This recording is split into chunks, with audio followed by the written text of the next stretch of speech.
Ibinahagi ni Tom Rodriguez ang mga larawan ng kanyang pamilya sa social media sa kauna-unahang pagkakataon sa kabila ng pagpili na huwag ibunyag ang mga muka ng kanyang partner at ng sanggol.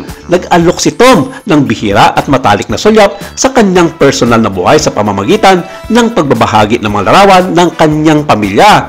Tampok sa isa sa mga larawan ang aktor na hawak-hawak ang kanyang anak sa isang kamay habang hinalikan niya ang kanyang partner sa ulo habang nakatalikod ang mga ito sa kamera. Nakuha ng isa pang larawan ang magkahawak kamay na pamilya.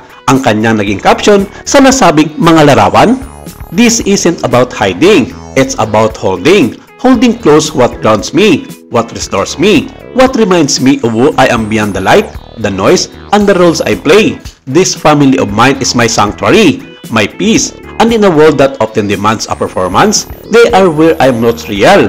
Binigyan din ni Tom na ang kanyang pamilya ay too sacred to put on a full display, pero hindi ibig sabihin na itatago niya mga ito sa publiko. Ang post ni Rodriguez sa Instagram ay kasunod ng mga chismis na nagkaayos na sila ng dating asawang si Carla Abellana. Lumabas din ang aktres para itanggi ang mga ulat at nagmanta pa na magsampa ng libel laban sa mga salarin.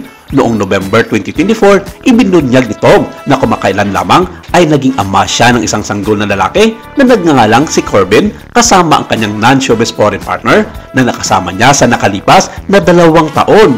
Noong panahong iyon, binigyan din ng my husband lover actor na gusto niyang iwalay ang kanyang personal na buhay sa kanyang trabaho sa showbiz, kaya naman hindi na siya mag-share patungkol sa kanyang partner at sa kanilang anak. Nilinaw din niya na nagkita sila ng kasalukuyang niyang partner pagkatapos ng hiwalayan nila ng aktres na si Carla Abellana.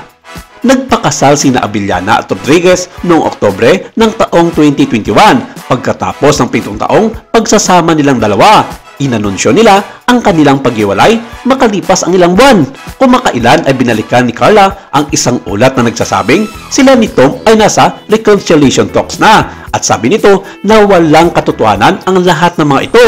Nasabi pa ng nasabing payagan na inamin pa mismo ni Carla na ang dahilan ng kanilang paghiwalay noon ni Tom ay dahil hindi na raw magkakanak ito at baog siya na siya namang hinahanap ng aktor na magkaroon ng sarili nitong anak. Ayon pa kay Carla, puro fake news ang mga nagsisilabasan na balita tungkol sa mga bagay na ito.